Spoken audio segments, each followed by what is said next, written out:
વડોદરા શહેરમાં પૂર ન આવે તે માટે વિશ્વામિત્રી નદીને પહોળી કરવામાં આવી છે. અલગ અલગ જગ્યા કે જે જગ્યાએ પાણી ભરાતા હતા તે જગ્યાએ પાણી ન ભરાય તે માટેની વ્યવસ્થા ઊભી કરવામાં આવી છે.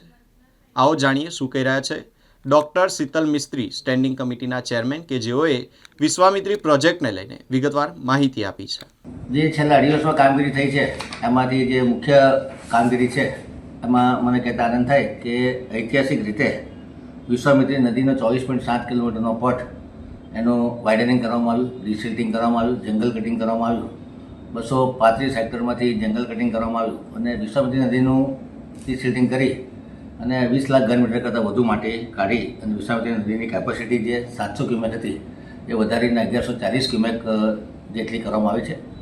હેકરા સોફ્ટવેરના તમામ ડેટાના આધારે આ કેપેસિટીમાં વધારો થયો છે. સાથે સાથે પૂર નિવારણાત્મક પગલાંમાં 440 કરતાં વધુ જગ્યાએ જે લો લાઇંગ એરિયા હતા કે જ્યાં વોટર લોગિંગ થતું હતું એ જગ્યાઓ પર પણ પ્રી મોન્સૂન કામગીરી, નવીન વરસાદી ગટરો, નવીન વરસાદી ચેનલો બનાવવાની કામગીરી તથા કેચ ધ રેન થીમ આધારિત પર્કોલેટિંગ વેલ બનાવવાની કામગીરી પણ અત્યારે પ્રોગ્રેસમાં છે. ગત વર્ષે ચોમાસા દરમિયાન એના ઘણા સારા રિઝલ્ટ મળ્યા.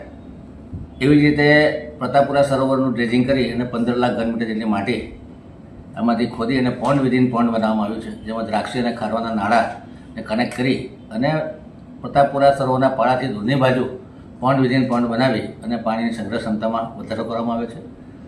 એવી જ રીતે આજવા સરોવરમાંથી પણ 4.88 લાખ ઘન મીટર માટી કાઢી અને એની પણ બફર કેપેસિટીમાં વધારો કરવામાં આવે છે.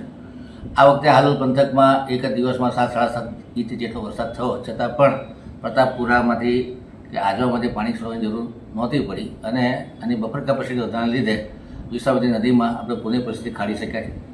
4 ઝોનમાં જે કુદરતી કાંસો છે એના વાઇડનિંગ, રિસેક્શનિંગ, જંગલ કટિંગ કરવામાં આવ્યા. ફ્લોટિંગ ડ્રેગન મશીન એટલે કે ડ્રેન માસ્ટર મશીનથી એનું ડિસિલ્ટિંગ કરવાની કામગીરી પણ કરવામાં આવી.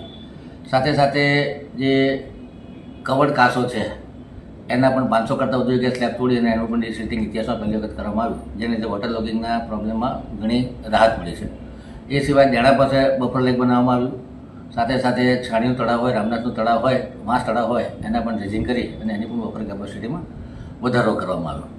એટલે કહી શકાય કે જે પ્રી મોન્સૂન કામગીરી તથા વિશ્વામિત્રી વાઇડનિંગ અને આજવા અને પ્રતાપપુરા સરોવરના ડ્રેજિંગ કરવાથી આ વખતે વરસાદ ઘણો વધારે પડ્યો છતાં પણ પૂરની પરિસ્થિતિ ખાડી શક્યા છે. એટલે કહી શકાય કે આખા ભારતભરમાં 100 દિવસની અંદર વિશ્વામિત્રી વાઇડનિંગ થયો હોય એવો આ પહેલો પ્રોજેક્ટ છે અને એના સારા રિઝલ્ટો મળી રહ્યા છે.